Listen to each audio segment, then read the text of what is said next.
Guys, alam ko marami pa sa ating mga Pilipino na hindi pa nakakalam paano lutuin ang molo soup. Well, panoorin mo ang video ito dahil para sa ito. Paano nga ba lutuin ang molo soup? Tara, umpisa na natin. Siyempre, kailangan natin ng 1/4 breast chicken, a chopped onion, chopped garlic,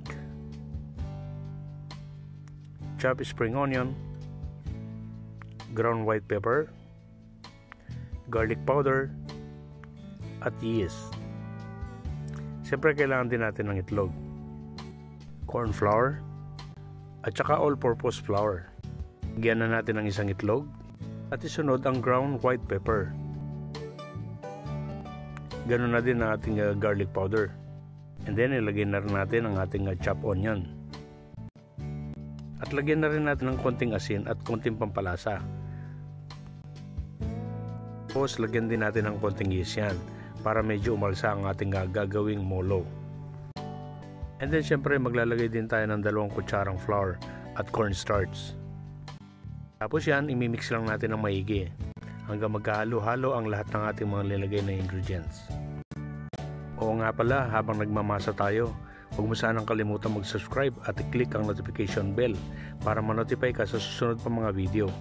Maraming salamat po. Yung na-mix na, kailangan na rin natin gumawa ng molo wrapper. Naglagay nga pala ako ng 4 na kutsarang rice flour at 2 kutsarang cornstarch para mas maganda ang texture ng ating molo wrapper. Naglagay lang pala ako dito ng tantsadong tubig at 1 pirasong itlog at saka natin halo-haluin.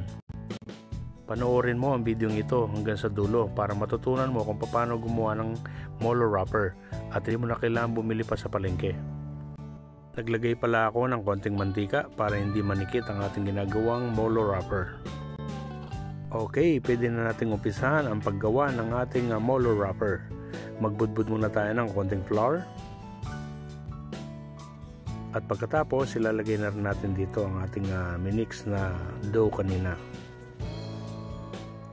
Ayan, masamasahin lang natin dito. Tingin ko, dagdagan pa natin ng konting flour. Patuloy lang ang pagmamasa hanggang tumigas siya ng konti.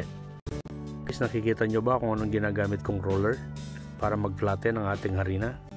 Basong tagayan po yan dahil yan lang po ang available dun sa aking kusina.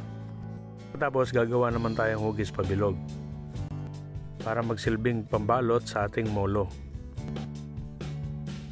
Sige, kunin muna natin isa-isa. Isa pa ulit para makarami tayo ng pambalot. Ayan, ganyan lang po ang paggawa ng molo wrapper. So nakita nyo na guys kung paano gawin.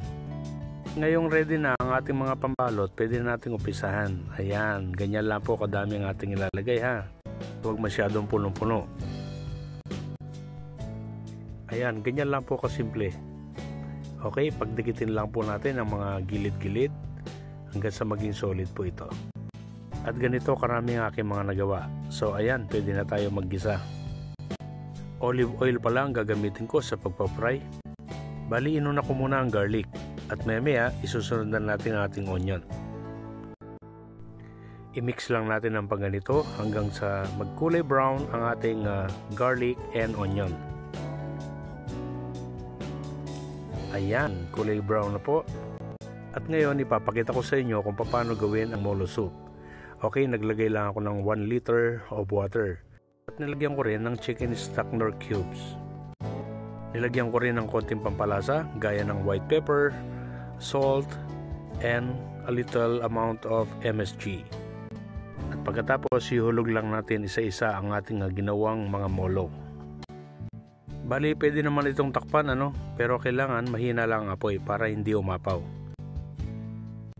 Ayan, mukhang luto na kasi lumutang na sila. So ito yung palatandaan pag luto na ang ating mga molo. Pag lumutang na sila, ibig sabihin luto na.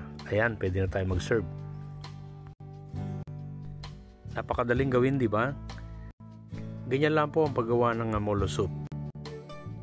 Kung gusto mo rin gawin ito, kailangan kumpletuhin mo lang ang aking mga ingredients na pinakita sa iyo. At for sure, magagawa mo rin ito. So ngayon, alam mo na kung paano gumawa ng molo soup. Pwede ko bang mahingi ang iyong pag-subscribe at i-click ang notification bell para ma-notify ka sa mga susunod pang aking mga video. Maraming salamat po. Hanggang sa muli, bye bye!